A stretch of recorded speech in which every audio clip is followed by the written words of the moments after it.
মেসেজের শব্দে ঘুম ভাঙলো মিমির। সেটা আজ থেকে নয়, এত সকাল তার কাছে মেসেজ আসে আরো 1 বছর আগে থেকে। আর মিম জানে মেসেজে কি লেখা আছে। মেসেজে লেখা আছে, জানু, তাড়াতাড়ি ওঠো, নামাজটা তো পড়তে হবে, তাই না? এই মেসেজটা সে গত 1 বছর ধরে পাচ্ছে।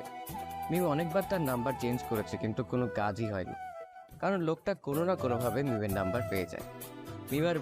মিম এটাও জানে যে এখন এই নাম্বারটা বন্ধ আছে, তবু মিম বৃথা চেষ্টা করলো লোকটিকে কল দেওয়ার। প্রতিদিনের মতন আজকেও লোকটার নাম্বার বন্ধ। এসে বিরক্তি নিয়ে ওয়াশরুমে চলে গেল এবং ফ্রেশ হয়ে উঁচু করে নামাজ পড়তে গেল। চলুন এখন আপনাদের পরিচয়টা দিয়ে দিই। মিম হলো গল্পের নায়িকা, মোস্তাফিজ চৌধুরীর 3 মাত্র সন্তানের মধ্যে বড় সন্তান। সম্পূর্ণ নাম মিম আক্তার টুম্পা, ডাকনাম মিম। খুব রাগী, কিন্তু মনটা খুব নরম। বাকিটা না হয় পরে জানতে পারবেন। মিম নামাজ পড়ে দিল, আবার আর এক ঘুম। সকাল 9:10। মিমের বান্ধবী জান্নাত এসে দেখে মিম এখনো ঘুমোচ্ছে।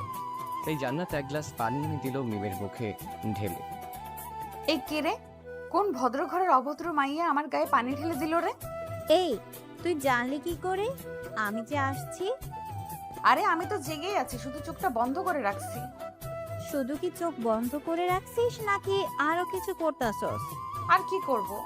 তোর ওই সিক্রেট লাভারের কথা ভাবতেছিস না তো? তার কথাই ভাবতেছিলাম। কিছুটা লজ্জা পেয়ে বলল, হয়েছে, আর লজ্জা পেতে হবে না। এবার তাড়াতাড়ি উঠ, 9:10 বাজে।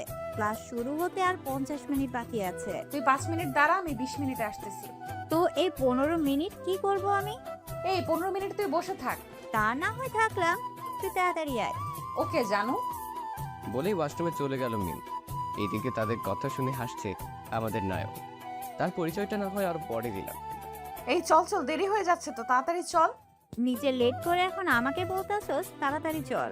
লেট যেই করুক না কেন, বকা আজ দুজনেই খামু। আজকে স্যার দেখিস খুব বকা দিবে। এই মিম, খেয়ে যা।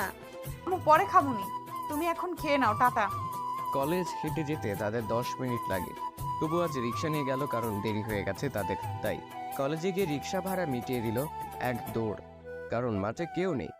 তাই তাদেরই কাণ্ড দেখছিল আমাদের গল্পের নায়ক। তার পরিচয়টা আর একটু দেই। গল্পের নায়িকা মানে মিম দৌড়ে ক্লাসের সামনে এসে স্যারকে উদ্দেশ্য করে বলল, স্যার, অনুগ্রহপূর্বক আমি আর জান্নাত কি ভেতরে আসতে পারি? আসতে পারো। Thanks sir. এই সবাই মনোযোগ দিয়ে শোনো, আগামী পরশু আমাদের ভার্সিটিতে বার্ষিক ক্রীড়া প্রতিযোগিতা অনুষ্ঠান হবে। আর সেখানে চিফ গেস্ট হিসেবে থাকবেন বাংলাদেশের টপ বিজনেসম্যান জনাব মাহবুব রহমান শুভ। তার বয়স কিন্তু বেশি না, তবুও সে খুব খ্যাতি অর্জন করেছে শুধুমাত্র 1 বছরে। তাকে দেখে যাতে তোমরা অনুপ্রাণিত হও, তাই তাকে ডাকা হয়েছে। বুঝছো তোমরা? সবাই বলছে শুধু একজন নিশ্চুপ হয়ে বসে আছে। সে আর কেউ না, সে হলো মিম। মিম স্যারের মুখে শুভ নামটা শুনে তার পুরনো কথাগুলো উকিয়ে দিতে লাগলো।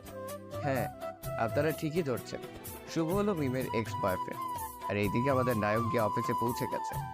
সবাই তাকে দেখে সালাম করছে। আসসালামু আলাইকুম স্যার, কেমন আছেন? ওই হারামি, তুই আমারে স্যার বলে ডাকতেছস কেন? আপনি তো খুব বড় বিজনেসম্যান, তাই আপনাকে কি নাম ধরে ডাকতে পারি? তুই চুপ থাক। তো বল, তুই কেমন? ভালো। আর শুনলাম তুই নাকি সিটি কলেজ অ্যান্ড ভার্সিটিতে চিফ গেস্ট হিসেবে যাবি। রে, এবার দেখিস মিম তোকে দেখে ভূত দেখার মতো হয়ে যাবে। জি না, আমি এইখানে অন্য খেল খেলবো। কি খেলা?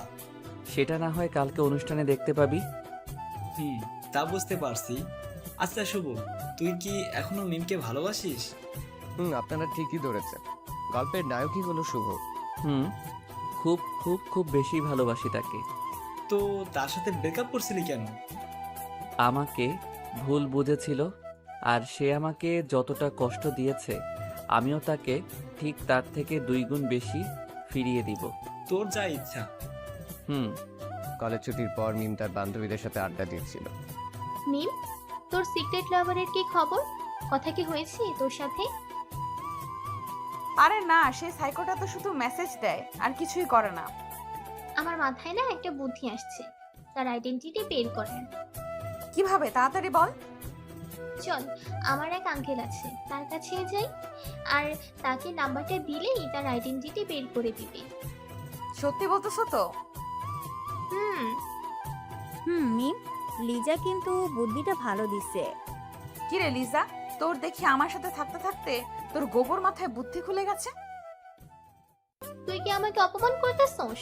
যা, তোর সাথে আমার কোনো কথা নাই। কিরে, তুই চলে গেলে আমার ভবিষ্যৎ লাভারকে পামু কোথায়? আমি কি জানি। আমার জানটা কি আমার উপরে রাগ করছে? মনে হয় তো। সে যদি আমার উপরে রাগ করে তো করুক, তাতে আমার কি? আমি তো আমার সিক্রেট লাভারের খবর খুব তাড়াতাড়ি পেয়ে যাব, তাই না রে জান্নাত?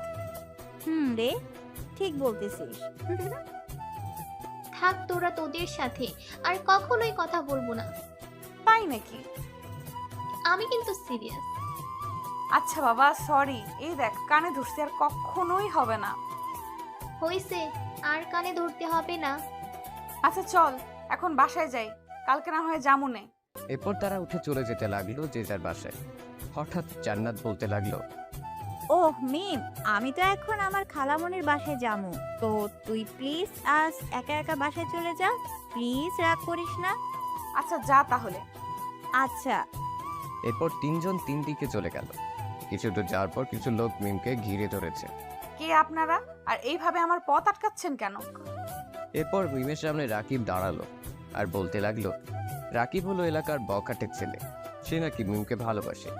তা একদিন মিমকে প্রপোজ করে বসে, আর মিম কষে দুটা চড় দেয়, যার ফলে রাকিব শুধু মিমের ক্ষতি করতে চায়।